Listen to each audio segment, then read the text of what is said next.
제발 이상한 분 보거나 아니면 보신 적이 있거나 수상한 분, 뭐 수상한 얘기를 들었다 하시는 분들은 제발 연락 주십시오 라면서 무료 통화 시스템을 구축합니다.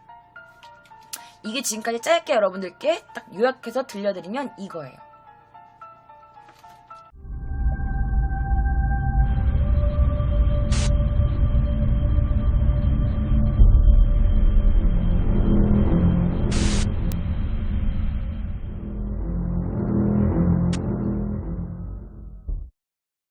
자, 피해자가 다니고 있던 시마네 현립 대학생들의 충격은 이루 말할 수가 없었지.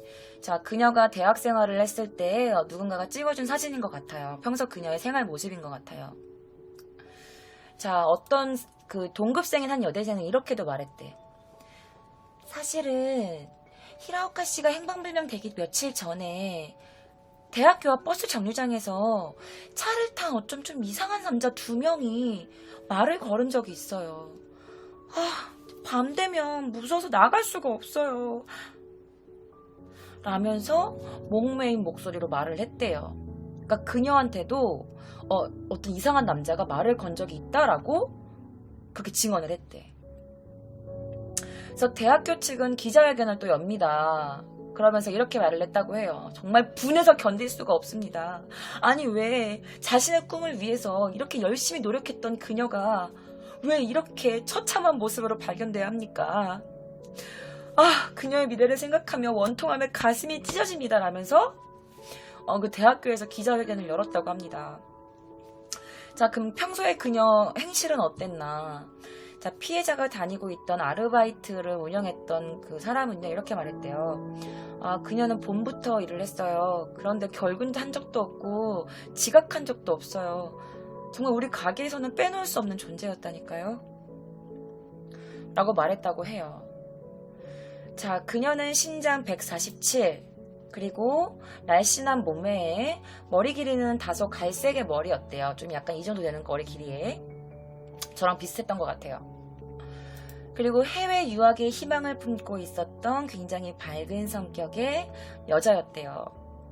그리고 그녀의 장래의 꿈은요, 영어를 사용하는 일에 종사하는 것이 그녀의 꿈이었대.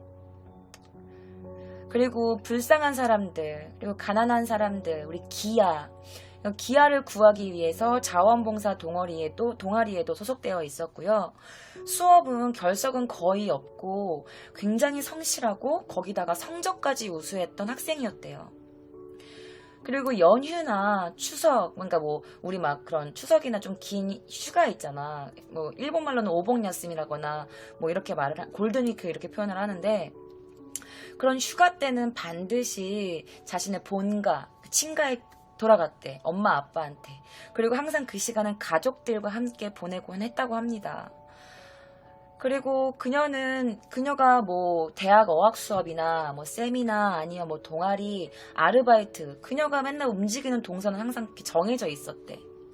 그리고 그녀가 이렇게 문자를 하거나 뭐 전화를 하거나 뭐 전화번호 교환해가지고 자주 연락하거나 이런 상대는 솔직히 비교적으로 조금 적었다고 해요. 그리고 특별히 사귀고 있었던 이성교제를 한 적도 없다고 합니다. 자, 그녀가 사라지고 나서 그녀를 찾고 있던 전단지를 제가 조금 보여드리고자 해요. 바로 이 전단지입니다. 여기 보면 뭐 300만엔을 제가 이거 뭐 알려주시는 분들께는 300만엔을 제가 드리겠습니다 라고 굉장히 큰 돈이 걸려있기도 하고, 전화번호와 그녀가 CCTV에 찍혀 있었던 거, 그리고 그녀의 모습들이 이렇게 찍혀 있습니다. 자, 2009년 12월 합동조사부가 정보 제공을 위한 프리다이얼을 개설해요. 그러니까 무료 전화, 언제든지 전화해달라고. 그리고 사건 해결에 큰 정보를 제공한 사람에게는 그에 상응하는 보상금이 수여됩니다 라면서 이렇게 전단지를 뿌리기 시작합니다. 그리고 시네마 현 경찰 본부 측은요, 저희가 총력을 다해서 사건을 꼭 해결하도록 하겠습니다 라고 발표했다고 해요. 그리고 이 사람들 되게 노력을 많이 했어. 어느 정도였냐면 2012년 10월 26일에는요 일본에는 사체 유기법에 따른 공소시효가 3년밖에 안 돼. 말도 안 되지 않니? 이 사체 유기가 공소시효가 3년밖에 안 돼. 그런데 이 사건으로 인해서 이제 그 시효가 없는 살인죄로 변경을 시켜요. 법을 변경시켜. 그래서 이거는 시효가 없습니다. 시효가 없이 저희가 조사를 계속 지속할 겁니다. 라고 발표합니다. 그리고 그녀가 너무나도 잔혹하게 죽었고 또 평소에 그녀가 너무너무 선한 사람이었기 때문에 하마다시에서는 그녀를 추모하는 등불을 켜는 이런 이벤트도 했다고 해요. 자, 2010년 히라오카 씨가 실종된 10월 26일을 일본에서 또 어떤 날로 정했는지 알아? 생명과 안전 안심의 날. 이노치 또 안신, 그러니까 안전 안심노 히. 그러니까 이게 생명과 안전 안심의 날로 제정이 됩니다. 2010년도에. 네, 이 사건이 얼만큼 컸는지 알겠지. 나라에서 법을 바꾸고 어떤 뭐 생명과 안전 안심의 날 이런 날을 또 만들 정도였으니까 이 사건이 얼마나 잔혹하고 큰 사건이었는지 여러분들이 아마 아실 거예요. 자, 이러한 노력에도 불구하고 2015년도까지 범인에 대한 특징은커녕 범인을 체포하지도 못한 채 미해결로 사건이 그러니까 진행되고 있었어. 미해결 사건으로 계속 진행되고 있었어. 계속. 자, 근데 경찰들이 이제 뭐 이런 사람의 확률이 높다라고 몇 가지 이렇게 정해놓은 게 있어요. 가류산으로 이어지는 도로를 통행한 차량을 찾아봤었고요. 그리고 신발 발견 현장에서 발견된 캥거루 장식이 붙어있는 사륜 차량도 조사했었대. 그리고 같은 현장 주변에서 약간 수상하게 보이는 검은 승합차의 목격 정보도 들었다고 해요. 그리고 피해자 근무처 근처에서 목격된 하얀색 세단, 그리고 잔인한 장면이 있는 비디오를 빌린 뭐 사람, 그리고 목격 정보, 그리고 피해자의 교우 관계를 탐문 조사했고, 그리고 약간 칼이나 이런 것들을 갖고 있는 구매자의 인상을 분석했대. 그리고 가류산까지 가는 도로 주변에 있는 빈 집을 다 찾아봤대요. 왜냐면 이 빈 집을 왜 찾아봐요? 거기 사람도 없는데. 혹시 그곳에서 시체를 이렇게 토막낸 게 아닌가 라고 해서 그 산 근처에 있는 빈집들을 조사를 해봤지만 아무것도 나오지 않았대. 그리고 이 사건 수사가 얼마큼 컸냐면은 2010년부터 9월 말까지 총 6만 명의 수사원을 투입시켰어. 처음에 200명이었잖아. 근데 수사를 계속 몇 년간 해왔잖아. 그래서 6만 명이나 되는 수사원을 투입시켰어. 그리고 2010년 9월 말까지 수사본부에 접수된 정보는 대략 한 1690건이나 된다고 해요. 그런데 접수된 정보가 이렇게 거의 1700건 정도가 되는데 왜 범인을 못 찾았을까? 그런데 어느 날 피해자의 집에 전화가 옵니다. 그녀의 시체가 발견되고 그녀에 대한 수사가 막 전국적으로 막 이렇게 공개되었을 당시에 이 그녀의 집에 전화가 와. 아무 말도 안 해.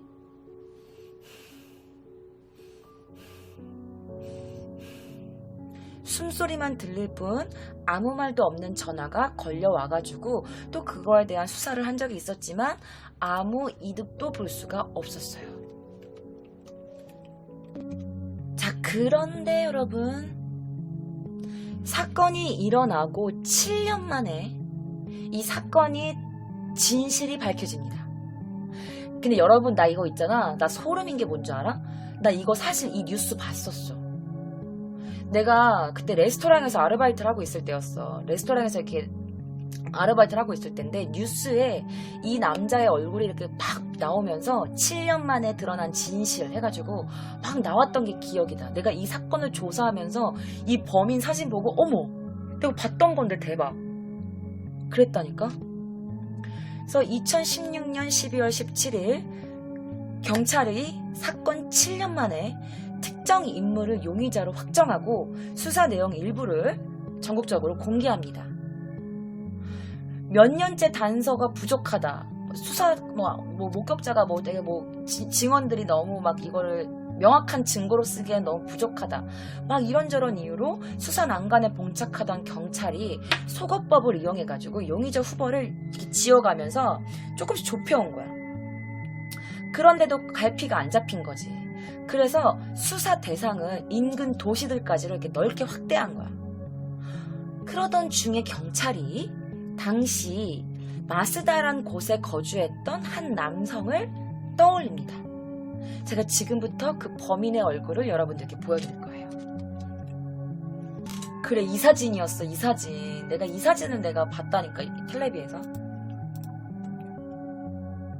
자, 이 용의자는요, 시모노세키 출신의 야노 요시하루라는 당시 33살의 남성이었어요. 그런데 여기서 충격적인 게 뭔지 알아? 대박인 거 알려줄까? 이 남성은요, 있잖아요. 그녀의 시체가 발견되고 나서 이틀 뒤에 야마구치현의 고속도로에서 부친의 자기 아빠의 성묘를 다녀오던 중에 엄마랑 같이 교통사고로 사망해버려요. 그러니까 여기 자막으로 써있는 게 뭐냐면은 시체 발견 2일 뒤에 교통사고로 사망한 남자가 사건에 관련된 혐의가 있다고 보고하고 조사한다 라고 이렇게 자막에 써있는 거야. 헐, 진짜? 헐, 맞아요. 그녀의 시체가 발견되고 이틀 뒤에 교통사고로 죽어버려. 그리고 사건 직후 사건 직후 사망한 데다가 피해자랑은 아무런 접점도 없는 인물이었어. 아무런 관련이 없는 인물이야. 그래서 야노는요, 이 범죄 이 야노는요 수사 대상에 오르지도 않았어. 그리고 그 수년 동안의 사건 동안 그 완전 그 긴 미궁 속에서 얘가 범인인데 그래서 못 찾았단 거야. 아무런 관련이 없으니까 그 피해자와. 그래서 몇 년째 수사를 해오던 경찰은요, 2016년에 들어서 죽은 야노가 사건 발생 당시에 약간 조금 의문스러운 점들이 있는 것을 파악하고 나서 그의 가을에 그의 관계, 이런 장소, 그가 갔던데 이런 걸 수사한 결과 야노의 유품이 있었어. 디지털 카메라였던 거야. 그런데 이 USB 메모리에서 삭제됐던 그 사진을 복구를 시켰는데 그곳에 피해자의 실종 이후에 찍힌 모습이 발견돼요. 57장을 복원했대요. 뭐 영상이나 사진들 같은 걸 복원했대요. 57장에. 자, 제가 또 그 남자의 집을 또 사진을 갖고 왔어. 자, 이게 실제 그의 집이에요. 여기 보시면 이게 지금 여기 써있으면은 여기 야노 그 사람의 지금 현재 지금 자택이라고 나와 있어. 물론 죽었지만 그 남자가 살아 있었을 때 살고 있었던 집이다라고 여기 나와 있는 거야. 제가 이걸 또 가지고 왔어요. 세상에. 그래서 경찰들이 그 USB에 들어있는 그 사진들을 판독을 한 결과 사진 속의 장소가 바로 마쓰다에 거주하고 있었던 이 야노의 집이었던 거야. 사진 속의 장소와 그 다음에 야노 씨의 집안 사진을 이렇게 매칭을 해본 결과 그 사진에 있던 장소가 바로 이 야노 씨의 집안에 있던 화장실로 증명됐어요. 자, 사진 속에는 범행에 사용되었던 그 칼과 그리고 범인의 다리도 찍혀 있었대. 그래서 그 경찰이 막 사람들이 언론에 난리 났을 거 아니야. 아, 진짜 이게 사실입니까? 사실입니까? 막 이랬더니 경찰이 이렇게 말했대요. 야노 씨가 절단된 시신 등을 1시간 반 정도 동안 집에서 촬영하고 있었던 것이 밝혀졌습니다. 라고 경찰이 이렇게 말했대. 그러니까 죽인 다음에 1시간 반 동안 그가 집에서 막 촬영을 한 거야. 그 시체를, 토막난 사체를. 그리고 야노 씨의 유품에 디지털 카메라에 담긴 이미지 외에 시신의 절단에 사용된 것으로 보인다는 칼도 찍혀 있었습니다. 라고 말해. 그 수사 관계자는 이 자료를 토대로 피해자가 어디서 실종됐는지, 어디서 납치됐는지, 그리고 정확하게 어디서 살해됐는지 이거는 특정할 수는 없으나 결국 피해자의 시신은 경부 질식, 일단은 이게 뇌출혈로 인한 그러니까 쓰러졌고 거기다가 목을 졸려서 경부 질식으로 죽어있는 게 죽은 이유고 야노의 집에서 그 죽은 시체를 가지고 시신을 훼손한 것이다 라고 밝혔다고 해요. 그러니까 쉽게 말하면 이거야. 피해자를 죽인 다음에 집으로 시체를 끌고 와가지고 집에서 사체를 막 토막낸 거야. 그리고 나서 그 가류산에다가 버려버린 거지. 근데 아까 프로파일링 했을 때 뭐라고 나와 있었어? 프로파일링 했을 때 분명 피해자와 좀 가까운 거리에 사는 사람일 거다라고 나와 있었잖아. 그런데 맞았어요. 자, 여기가 피해자의 집이었고 여기가 피해자가 살고 있던 곳이었고 여기가 그 남자가 살고 있던 곳이었어. 이 남자가. 그리고 그 남자가 사체를 버린 게 바로 이곳이야. 삼각형으로 되게 가까워. 위치가 다. 되게 가까웠어. 사실 또 피해자라.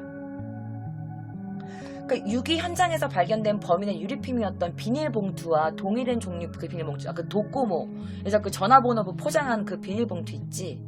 그게 이 야노의 집 주변에서도 배부된 사실이 있었던 거야. 그러니까 딱딱딱 다 들어막는 거지. 그리고 야노가 교통사고로 죽기 전에 주변인들한테 이상한 말을 했대. 그리고 어떤 이상한 말을 했냐면 이런 말을 했대요. 제가 또 그 자막을 갖고 왔는데 이렇게 말을 한 거야. 타이엔나코 도시다 라고 주변 인물들한테 그렇게 말을 했대. 떠벌렸대. 타이엔나코 도시다가 뭐냐면 나 큰일 저질렀어. 어떡해. 이런 이야기를 했다고 한 거야. 주변 인물들한테. 그리고 피해자가 실종당한 당일날 그리고 그 다음날 총 이틀 동안 야노가 회사에 출근하지 않았어. 그리고 경찰은요, 사망한 용의자 야노를 범인으로 확정지을 혐의에 대해서 보강 수사를 더했어. 그리고 2016년 12월 20일 언론에다가 사건 브리핑을 하고 그는 이미 죽었지만 사망한 상태에서 야노를 불구속 입건을 시켜요. 그리고 2017년 1월 17일에 2017년이면 여러분 얼마 안 된 거야. 2017년 1월 17일에 범인이 이미 사망한 상태이기 때문에 어쩔 수 없이 뭐 사형을 시킬 거야, 뭐 어떻게 할 거야. 그래서 그냥 불기소 처분함으로써 사건 수사를 종결합니다. 여러분들이 이제 그에 대해서 좀 궁금해하실 거야. 도대체 어떤 사람이었고 왜 그랬고 어떤 뭐 가정 환경에서 자랐는지. 제가 그래서 그에 대해서 낱낱이 캐왔습니다. 힘들었다. 자, 그는 1976년도에 출생했습니다. 사건 당시 33살이었고요. 사건 당시 시마네 현 마스다시에 살고 있었습니다. 그 피해자 근처 살고 있었죠. 그리고 그는요, 부모님, 그리고 동생 1명, 자기 자신 해서 총 4명의 가족 구성원이었어요. 하지만 아버지는 그가 죽기 전년도에 바로 사망을 했습니다. 시모노세키 칸다 마치의 집은요, 할아버지 때부터 쌀집을 이렇게 하고 있었대요. 그리고 뭐 담배가게도 하고, 그리고 나중에는 또 엄마가 세탁소까지 했다는 정보도 있어요. 그래서 어머니를 또 주변 인물로, 주변 인물에 대해서, 그러니까 어머니에 대해서 주변 사람들한테 물어봤더니, 아우, 그 집 어머니 얼마나 살갑고 예쁜 분이셨는데요. 라면서 인근에서도 평판이 굉장히 좋았대요. 이 집 자체가 전부 다. 그리고 그는 시모노세키에 있는 중학교를 나옵니다. 그리고 칸다 초등학교를 졸업하고 시모노세키에 있는 중학교를 들어가요. 자, 중학교 때는 그가 육상부를 했대요. 그래서 중장거리 육상 선수를 했대. 그리고 3학년 때는요, 부장을 맡을 정도로 좀 실력이 있는 친구였던 것 같아. 그리고 나서는 키타 큐슈시에 있는 진학률 1등인 국립 그 고등학교에 들어가요.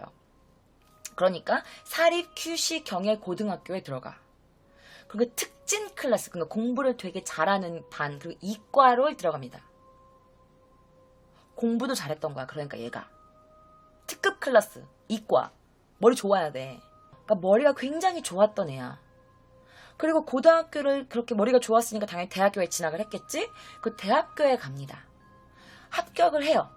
시험을 봐서 꽤 좋은 학교였어. 하지만 그 학교에 가지 않고 그가 선택한 학교는 큐슈 공업대학교 정보공학부 야간부에 진학을 해요. 그러니까 야간대학을 다녀요.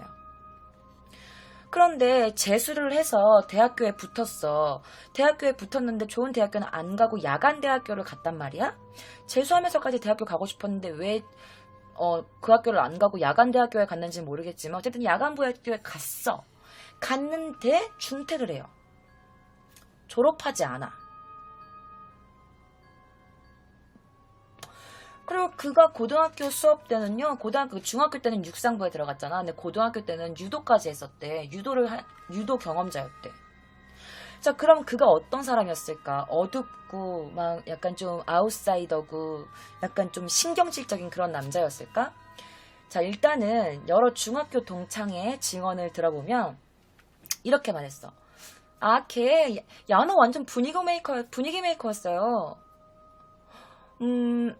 성실이라고 하면 성실하기도 했는데, 막 어떤 농담하면 막 갑작스럽게 정색한다든지, 약간 좀 그런 면은 있었던 것 같아요. 아, 걔요? 그냥 뭐 성실하긴 했죠. 근데, 약간, 뭐라 그러지? 화를 좀 확 낸다 그러나? 울컥하는 약간 그런 면이 좀 있었던 것 같아요. 약간 부드러운 이미지였던 것 같아요. 글쎄요. 맨날 이렇게 돌아다녔다는 이미지가 있어요. 그러니까 좀 재미있던 애? 분위기 메이커? 약간 그런 친구였던 것 같은데. 야노는요, 삼국지 게임을 좋아했어요. 그리고 그때 뭐였지? 드래곤 퀘스트 3인가? 그게 되게 유행했을 때였거든요. 그럴 때도 걔는 그냥 삼국지 게임만 했거든요. 약간 이런 말이야. 그러니까 약간 좀 욱하고 그런 면도 없지 않아 있고 갑자기 막 정색하고 내가 뭐? 내가 언제? 막 이런 면도 있었는데 대부분 이미지가 성실했다. 그리고 좀 분위기 메이커였다. 맨날 돌아다니면서 밝은 애였다. 약간 이런 느낌이었대. 그리고 이런 말도 있었어. 아, 걔 육상 선수 했었잖아요. 육상 해가지고 그런 거 보면 되게 좀 성실하게 동아리 활동을 계속 하고 있었던 것 같은 느낌? 근데 딱히 얘가 막 튀거나 뭐 그런 애는 아니었던 것 같은데. 그리고 어떤 아줌마는 이렇게도 말했대. 아유, 우리 집 아들과는 다르게 머리는 되게 좋았어. 공부도 잘하고. 근데 여자한텐 인기가 없었대. 뭐 성질이 약간 좀 있었나 봐. 욱하고 약간 좀 묵뚝뚝한 약간 이런 거? 그런 것 때문에 우리 아들보다 인기가 없었다던데? 라면서 그런 증언도 했대. 머리가 좋았지만 여자한테는 인기가 없었다. 아마 좀 성격이 딱딱한 느낌이 있어서 그런 것 같다. 그리고 어떤 사람은 이렇게도 말했어. 아, 뭐 그렇게 기억이 막 잘 나는 아이는 아닌데. 이번 사건을 들으니까 아, 그런 애가 있었구나 라고 생각이 들지. 딱히 그렇게 막 튀거나 이런 애는 아니었어요. 근데 이제 이때 중학교 당시에 이 야노가 하는 말이 있었대. 뭐였냐면 언젠가 꿈을 현실로 예! 언젠가 꿈을 현실로 예! 막 이러고 다녔었대. 야노가 되게 즐겨하는 말이었대. 언젠가 꿈을 현실로 라는 말을. 자, 그러면 고등학교 때는 어땠을까? 고등학교 때 동창생에 따르면 한마디로 말하면 되게 성실한 애였어요. 말수는 그렇게 많았던 것 같지는 않아요. 그런데 막 어둡고 이런 성격은 아니고요. 뭐랄까, 자기 의견이 조금 강한 타입? 뭐 성실한 느낌의 학생이었던 것 같아요. 그 여학생들이랑 막 놀고 이런 거는 별로 없었어요. 근데 그렇게 막 튀는 애는 아니라서 이런 사건이 있었을 때 깜짝 놀랐다니까요? 아, 고등학교 때 그는요, 막 앞에 나서서 막 뭘 한다는 느낌은 없었어요. 그냥 착하고 성실했다라는 느낌? 아, 맞다. 밴드를 하고 있었던 걸로 알고 있어요. 그리고 되게 그냥 친구들이랑 사이좋게 지내고, 그냥 보통의 고등학생이란 느낌이었어요. 라고 말을 했어요. 자, 그럼 고등학교 때 담임 선생님은 뭐라고 했냐? 그렇게 눈에 띄는 아이는 아니었습니다. 그리고 사람과 문제를 일으키는 아이는 더더욱 아니었고요. 성실하기도 했고 공부도 잘했고 성적이 굉장히 우수했거든요. 라고 담임 선생님이 그렇게 말을 했대요. 자, 근데 할아버지 때부터 계속 쌀집을 하고 있었었는데 2011년도에 그 동생이 있다고 했잖아. 남동생이 있는데 그 남동생이 사실 미용실을 개업했었대. 그런데 경찰이 이제 이 형아가 이제 자기 형이 이제 용의자다라고 하니까 이 발표가 나고 한 1주에서 2주 정도 뒤에 전에, 발표되기 전에, 이렇게 그 표지에다가 그 미용실 문에다가 이렇게 뭐가 붙어 있었대. 이런 형태로 전하게 되어서 대단히 죄송합니다. 일신상의 사정으로 폐점하게 되었습니다. 라고 벽보를 문에 남겨가지고 그 미용실을 폐점시켜봤대. 그리고 동생도 자취를 감췄다고 합니다. 근데 이거 발표가 나기 1주에서 2주 정도 전이라고 하니까 경찰들이 아마 이 집에서 와가지고 자기 형에 대해서 막 뭔가 물어봤겠지. 그러니까 자기도 뭔가 느낌이 이상하니까 발표가 되기 1, 2주 전에 그 가게를 접어버린 게 아닐까라는 생각도 들어요. 그리고 이미 자기 형의 얼굴이 다 이렇게 까발려진 상태에서 그 동생이 어떻게 생활을 할 수 있겠어. 사실 동생은 아무 잘못이 없지만 살인자 형 뒀다. 제 형이 살인했대. 제 형이 그 사건 범인이잖아. 막 이런 말을 들으면서 아마 살기 힘들지 않았을까. 그러니까 조용히 자취를 감춰버린 게 아닐까라는 생각이 들어요. 자, 그럼 이웃들이 생각하는 그는 어땠나 이렇게 말을 했대. 이웃들이 아우 걔가 얼마나 착했다고 막 힘차게 막 안녕하세요 인사도 밝게 하고, 그리고 자기 동생이랑 쇼핑도 자주 나가고 가족끼리 굉장히 화목했다니까. 아유 뭐 걔랑 그렇게 친한 거는 아니었어요. 뭐 교제가 딱히 있는 건 아니었는데 그래도 보면 인사도 하고 그냥 뭐 특출나지 않고 그냥 보통 사람이었는데. 그 오빠요? 좀 잘생겼었잖아요. 꽤 미남이었어요. 그리고 굉장히 현명하고 머리도 굉장히 똑똑한 거라고 알고 있는데 공부도 되게 잘했다면서요. 아 어쨌든 굉장히 점잖았던 사람인 거라는 건 확실해. 그 내가 이 사건 듣고 깜짝 놀랐다니까. 아니 평소에는 그런 사람이 전혀 아니었다고.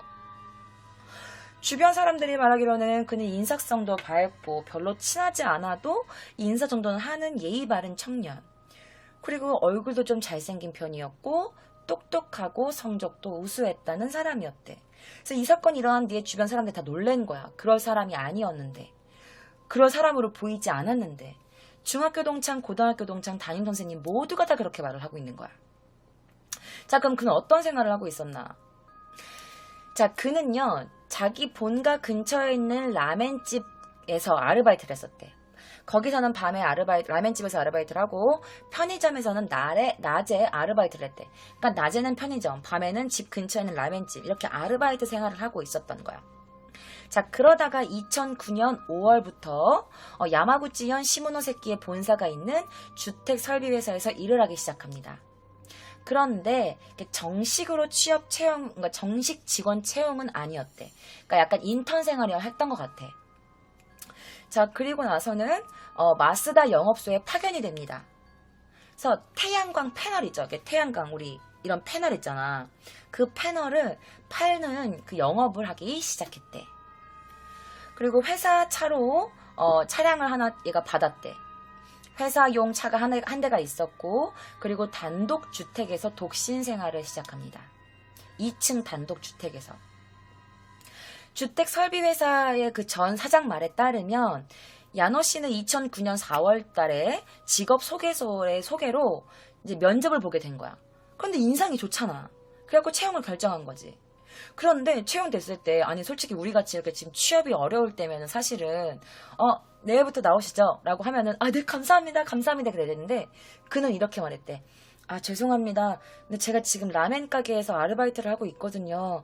사람이 구해지기 전까지는 바로 그만둘 수가 없습니다. 그래서 입사를 조금 늦췄으면 좋겠는데 가능할까요? 라고 말을 했대. 그 야노 씨와 같은 라멘집에서 일한 여자는 이렇게 말했대. 굉장히 착한 사람이었어요. 그러니까 점장이었어 얘가. 그 라멘집 점장이었는데, 저 오늘은 좀 보내주시면 안 돼요. 약속이 있는데요. 라고 하면 바로 보내주시기도 하시고 되게 착한 사람이었는데. 그리고 일 끝난 다음에 막 아르바이트 하는 친구들이랑 같이 막 노래방도 가고 되게 어울리기 편한 사람이었어요. 이렇게 말을 했다고 해요. 근데 봐봐요 여러분. 내가 취업을 했는데 지금 아르바이트, 라멘집 아르바이트 때문에 지금 이걸 금방 못 두니까 한 달만 조금 미뤄달라라고 하는 사람이 어디 있어. 근데 이런 거에서 보면 그의 인성을 엿볼 수 있는 거지. 멋진 사람인 거 아니야? 그렇잖아. 라멘 가게라고 무시하지 않고 일단 내가 이거를 좀 인수인계를 한 다음에 그만두겠습니다. 그래서 4월 달에 면접을 봤지만 5월 달에 입사를 하면 안 되겠습니까? 라고 이렇게 말하는 거 보면 성격이 나쁜 사람은 아니었던 것 같아. 그리고 이제 얘가 이제 라멘집을 그만두고 정식으로 이제 취업을 하고 나서는 그 사장님이 또 이렇게도 말했어. 근무 태도가 굉장히 성실했습니다. 그리고 한 건수만 해도 굉장히 비싼 제품, 그 태양 전지판이 되게 비싸대요. 이거 하나 팔기도 되게 힘든데 그는 한 달 동안 6개를 팔았어요. 성적도 아주 유사했다니까요. 그 영업 성적도 되게 좋았다니까. 그리고 야너 씨는 솔직히 말하면 좋은 인상밖에 없어요.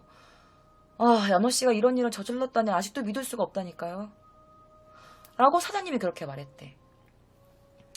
일도 잘하고 영업 성적도 굉장히 좋았고 좋은 인상에 성실하고.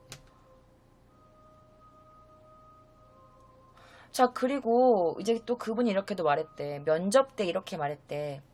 앞으로는 태양광 발전 시대입니다. 저는 일을 열심히 해서요. 저의 집에 이 태양광 전지판을 설치하고 싶습니다. 라고도 말을 했다고 해요. 자, 온화하고 성실해서 입사 때부터 굉장히 영업 성적이 우수했대. 그런데